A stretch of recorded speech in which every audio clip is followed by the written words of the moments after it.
Assalamualaikum Abi. Waalaikumsalam warahmatullahi wabarakatuh. Jadi Abi, kedatangan saya pada malam ini, saya ingin menanyakan kepada Abi, dari mana asal usul bangsa ini Abi? Bangsa ini bangsa Aljawi Raya, Iya Abi. bangsa Melayu Raya, Iya Abi. bangsa Asia Tuha. Iya Abi. Oh ya, saya menjawab tentang asal usul bangsa-bangsa Jawi, bangsa-bangsa Melayu Raya, bangsa-bangsa Asia Tuha. Bismillahirrahmanirrahim. Alhamdulillahirabbil alamin. Asyhadu an la ilaha illallah wahdahu la syarikalah wa asyhadu anna Muhammadan abduhu wa rasuluh. Allahumma salli wa sallim wa barik ala sayyidina Muhammadin wa ala alihi wa sahbihi wa azwajihi wa dzurriyyatihi ajmain. Ya hayyu ya qayyum ya alim ya azim ya arhamar rahimin. Jadi menurut yang sudah saya pelajari sama Tengku Afan Jamuda, dia ahli sejarah, dia berguru kepada Abu Bakar Pidi, Abu Bakar Aceh, paham sekali tentang sejarah. Jadi ini kita ceritakan menurut yang saya paham. Asal usul bangsa-bangsa ini daripada anak cucu Nabi Nuh dari Armenia, Khurasan, dari Armenia. Jadi berangkat berperahu-perahu, ada lelaki, ada perempuan. Sesampainya di Asia Tuha, Aceh, Asia Tuha, Asia, dasar Asia. Sesampainya di ASEAN, istilah orangnya. Sesampainya ke sini beranak pinak.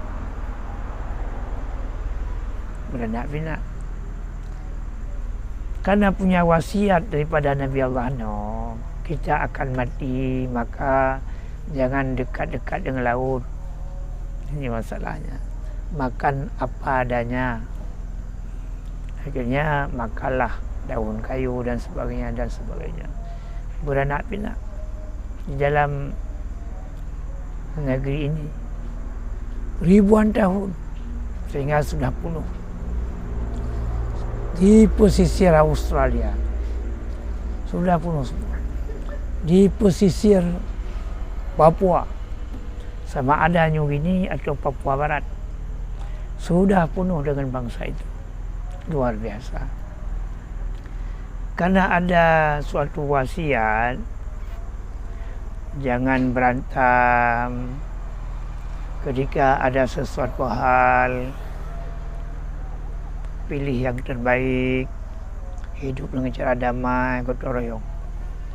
Yang penting jangan dekat sekali dengan laut, karena takut kepada tofan seperti tofan yang dirasakan oleh Nabi Allah. Akhirnya karena tidak ada agama lagi, datang lagi anak cucu Nabi Allah Ibrahim. Karena Nabi Allah Ibrahim itu ada 4 orang istri. Yang satu Tihajar. Daripada Tihajar cakal bakal jadinya Bani Tamim dan bangsa Quraisy. Kemudian ada daripada istrinya Tisara yang melahirkan Nabi Allah Ishak. Ishak melahirkan Asa dan Yakub. Cakal bakal jadi bangsa Yahudi. Ini masalah. Sedangkan daripada Asa, cakal bakal dari bangsa Rum. Ini masalah. Jadi kembali kepada Nabi Ibrahim. Karena ada istri 4 Yang satu, cakal bakal jadi bangsa Al-Jawi Raya, bangsa Jawi, bangsa Jawa. Jadi hijrah ke Aceh. Sesampainya di Aceh, orang itu dicegat supaya jangan membawa orang perempuan. Kalau datang ke sini, datang laki-laki saja.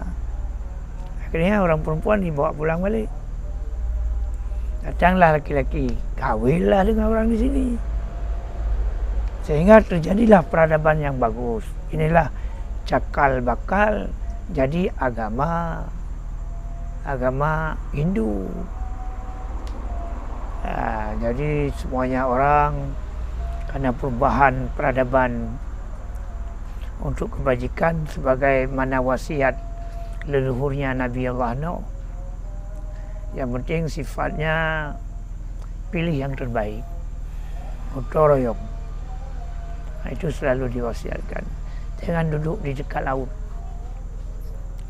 Jadi ini pun ratusan tahun. Jadi kawin sehingga sudah bercampur darah daripada bangsa Nabi Nuh, bangsa Armenia, bangsa Khurasan yang dari Armenia sudah bercampur dengan darah anak cucu Nabi Ibrahim. Ini masalahnya, sudah bercampur darah. Sehingga ini cakal bakal jadi agama Hindu. Sehingga terjadi Majapahit di situ. Situlah. Kemudian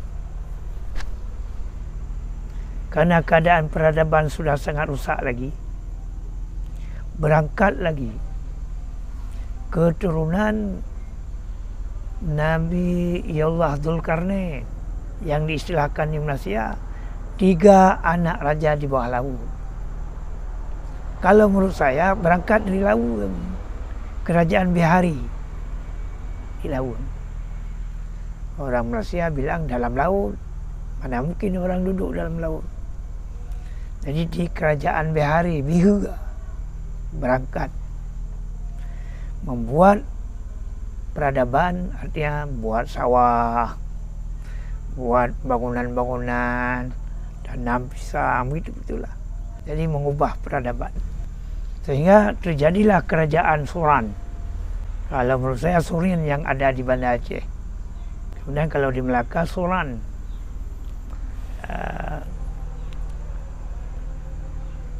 Jadi begitulah. Akhirnya anak raja di bawah laut itu yang ingin mengubah peradaban di negeri kita dibimbing oleh Nabi Allah Khidir alaihissalam. Ini menurut pendapat Afan Muda.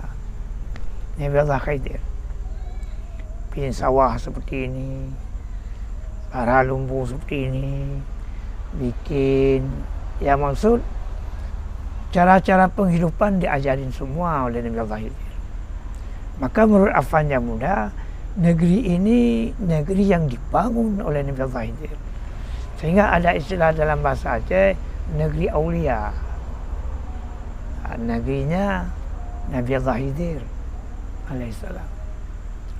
Ini masalahnya. Kemudian peradaban demi peradaban, baik. Inilah cakal bakal jadi agama Buddha. Jadi ketika datang agama Buddha, imam-imam, tokoh-tokoh daripada agama Hindu semuanya masuk kepada Buddha. Tidak ada wadawi, tidak ada perang, masuk Buddha semua. Jadi bangunan yang ada, yang dikelola oleh imam atau ketua Raja Hindu, semuanya menyerah. Tidak ada perang. Tidak ada lagi nampak apa itu tempat-tempat ibadat orang-orang Buddha, orang-orang Hindu. Semuanya sudah tunduk kepada ajaran yang membawa kepada peradaban yang bagus. Kemudian lama kelamaan, ini pun ribuan tahun. Ini masalahnya. Datanglah penyebar Islam. Kalau menurut riwayat Affan Jamudah, sewaktu setelah Haji Wada, setelah meninggalnya Rasulullah, berangkat ramai-ramai dari sini ke sana mengambil agama Islam, menjemput agama Islam. Maka agama Islam datang ke negeri kita, bukan datang sendiri, kita jemput. Karena leluhur kita suka sekali kepada kebenaran, suka sekali kepada hidup damai. Karena tidak ada yang lebih damai melainkan hidup bersama agama Islam. Akhirnya pulang, berjuang untuk Islam, penuh agama Islam di bangsa-bangsa Jawa ini, bangsa Jawi, bangsa Melayu Raya. Kemudian di akhir-akhirnya agama Islam sudah penuh, tapi peradaban Islam tidak ada raja. Maka datanglah para wali songo. Datanglah para raja wali songo, dia tuh harus ada raja, harus ada sultan, harus ini, begini cara. Ini harus ada mazhab. Ini wali songo. Dulunya enggak ada mazhab karena pengetahuan Islam diambil langsung dari para sahabat di sana. Kalau menurut Affan Jamudah bukan dari sahabat, langsung dari Rasulullah. Maka waktu sampai Zaid bin Abi Waqqas, Pak Sa'id bin Abi Waqqas, saya lupa, ke Aceh, dia lihat ke negeri kita ini sudah penuh orang Islam. Maka langsung dia ke Cina, meninggal pun di Cina. Ini masalahnya. Jadi kedatangan Wali Songo ke Jawa, ini orang beragama Islam sudah penuh. Cuman tidak ada bernegara Islam, tidak ada berpemerintah Islam. Orang Islam sudah penuh. Jadi penghidupan bermasyarakat dengan sistem Islam itu diatur oleh Wali Songo, sehingga terjadilah mazhab Syafi'i. Kemudian mazhab Syafi'i banyak. Mazhab Syafi'i waktu itu, mazhab Wali Songo, cara mengamal mazhab Syafi'i menurut pendapat Imam Ghazali. Akhirnya waktu datang pemijahan diubah lagi menurut pendapat Mu'tamad dalam mazhab yang diikhtiarkan oleh Ibnu Hajar. Ini masalah. Kemudian ada cerita Cina datang ke sini. Betul, tapi bukan Cina Tiongkok. Bukan. Cina Uighur. Kita istilah ke situ Cina. Vietnam. Maka dikatakan dengan Hindia belakang, Vietnam. Jadi Vietnam Uighur asal usul daripada kerajaan Mongol di atas Cina. Mongol. Jadi datang ke sini. Itu pun tidak bawa orang perempuan. Datang ke sini kawin dengan orang sini. Jadi bukan Cina Tiongkok, itu Cina itu barusan dia banyak, barusan ada. Dulunya Cina itu kan duduk dalam gua-gua, dalam di bawah pohon-pohonan. Cina Uighur, Cina Vietnam. Itulah. Tapi kalau dulu Vietnam dikatakan Cina juga. Enggak bawa orang perempuan, dia datang sini kawin di sini. Ini masalah. Maka orang itu waktu tiba Islam semuanya masuk Islam. Enggak ada yang tidak masuk. Adapun Cina yang ada di Indonesia sekarang itu Cina yang dibawa oleh Belanda. Ini masalah. Yang dibawa oleh Belanda. Makanya tidak ada agama yang lain di negeri Melayu, di negeri melainkan agama Ibrahim, agama Islam. Tidak ada bangsa Yahudi yang datang ke sini, yang hijrah seperti hijrah bangsa Khurasan, seperti hijrah anak cucu Ibrahim daripada ibu yang lain. Tidak ada. Dan tidak ada yang masuk agama Yahudi, agama Kristiani dulu. Karena dalam anggapan orang kita itu agamanya Bani Israel, bukan agamanya Bani Tamim. Oh, sikit lagi. Kemudian setelah jadi peradaban semakin baik, akhirnya datanglah Bani Tamim membuat bahasa, terjadi bahasa Melayu, bahasa Jawa. Ini Bani Tamim, ini masalahnya. Makanya bangsa orang kita ini sudah bercampur bangsa Khurasan, keturunan Ibrahim, juga keturunan Ismail, maka kuat sekali. Tidak ada hijrah ke sini bangsa Israel, nggak ada. Maka kalau agama Yahudi tidak ada di sini, agama Nasrani juga tidak ada, karena dalam pandangan leluhur kita itu agamanya orang Bani Israel. Kapan juga datang? Waktu sampai Belanda ke sini. Ini masalah. Makanya pendek cerita, kita ini keluarga satu ibu. Satu ibu, keluarga satu ibu. Menurut Affan yang muda. Karena dilarang keras bawa orang perempuan. Makanya bahasa satu. Kalau bawa orang perempuan seperti orang Cina, sudah jadi bahasa Cina. Ini masalahnya. Makanya kita harus sadar. Jadi ketika datang peradaban baru, misalnya oleh agama Buddha, agama yang lain lenyap. Ketika datang peradaban baru oleh agama Islam, agama Buddha lenyap dalam Islam semuanya. Makanya seperti Candi Borobudur, sekalian tokoh-tokoh Candi Borobudur itu sudah masuk Islam semua, tinggal sebegitu saja. Akhirnya dijadikan oleh pemerintah kita sebagai cagar budaya. Jadi sebenarnya tidak ada cerita lagi Majapahit, tidak ada cerita lagi Sriwijaya, sudah ke Islam semua. Jadi sesudah merdeka bangkit lagi cerita Majapahit, karena para pembesar kita sepertinya agak takut kalau kita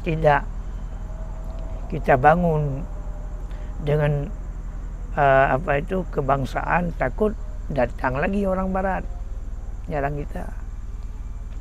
Maka kalau di istana negara ada orang perempuan yang telanjang, patung-patung perempuan telanjang. Saya tanya, kenapa di istana patung-patung telanjang? Kapan ada? Oh, dari dulu, di masa Soekarno. Kenapa begitu? Orang itu menjawab, ini karena jangan nampak agama, nampak bangsa, seolah-olahan Indonesia ini suatu perjuangan kebangsaan, bukan perjuangan keagamaan. Kata orang itu. Padahal nggak apa-apa kan. Sepertinya negara ini negara yang dipersiapkan. Sepertinya. Maka kita tidak perlu takut. Katakan yang benar. Memang itu yang diharapkan. Ini masalah. Buatkan yang benar. Tidak perlu yang ditakuti. Jangan bikin sengketa. Lemah lembut bersama, gotong royong bersama. Ini masalahnya. Jadi saya ulang sekali lagi, kita keluarga satu ibu, satu darah. Ini masalah. Kuat sekali kalau kita bersatu. Maka Belanda datang ke sini, dia kali pertama dia bukan menjajah. Begitulah yang dapat saya utarakan. Kalau tidak paham, tidak mengerti, tolong ditanya lagi sama saya. Baik. Itu pun saya orang lain yang bilang sama saya. Assalamualaikum.